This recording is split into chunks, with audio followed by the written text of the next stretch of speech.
Hey guys, what is going on? It is Ghost here, and today we'll be starting a short series going over the basic strategies it takes to become a successful Hearthstone player. In this first installment, we will be discussing how to build a solid deck. Now, I'm not going to go over any specific builds, but what I can do is take you in the direction you need to go.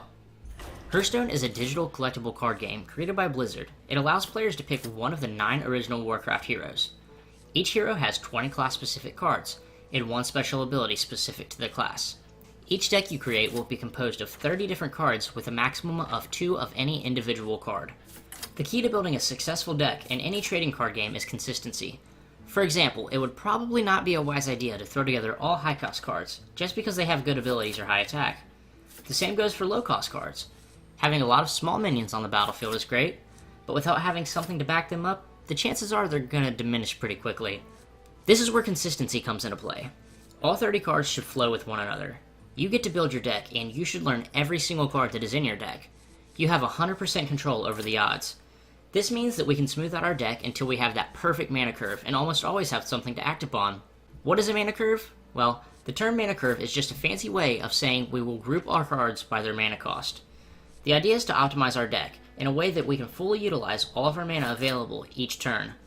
Like we said before, another flaw to having all high cost cards is that we would not be able to play them until the late game. In Hearthstone, we start the game with 1 mana crystal and progress by 1 each turn.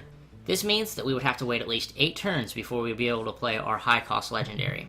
Ideally, we want to balance our cards in a way that in our opening hand we have something to play with in the first 2 turns. If by turn 2 or 3 and you still have nothing that you can play, the chances are you need to reevaluate your mana curve.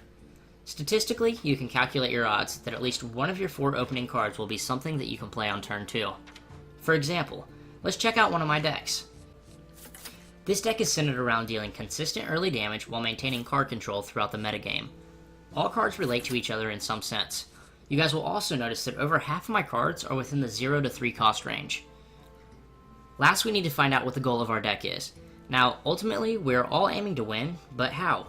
What route will you take to ensure that you get that win? Do you want your deck centered around lots of minions that will do consistent damage until your opponent is crushed? Are you the type of player that will sit back and control the playing field with spells until you bring out that explosive killing blow near the end? Or do you just want to do a little bit of both? Nonetheless, whatever route you choose to take, make sure you stick to it. There's no point in having cards that boost your spell power if you don't have very many spells you will cast. That's just a waste of a card when you could have other cards with the same cost that will benefit you in a more efficient way. You need to find a playstyle that fits you and then experiment. If your deck is moving too slow but it works late game, chances are it's not the playstyle for you. Play multiple games and learn your cards.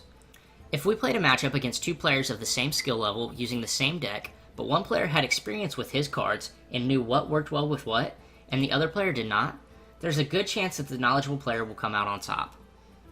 This is it for this episode, guys. Go ahead and post your comments in the comment section below. I'll read each and every one of them, and I'll answer all questions you guys have. Show some support by giving the video a thumbs up, and subscribe if you'd like more of this series. Thank you guys very much for watching, and I will see you guys in the next episode.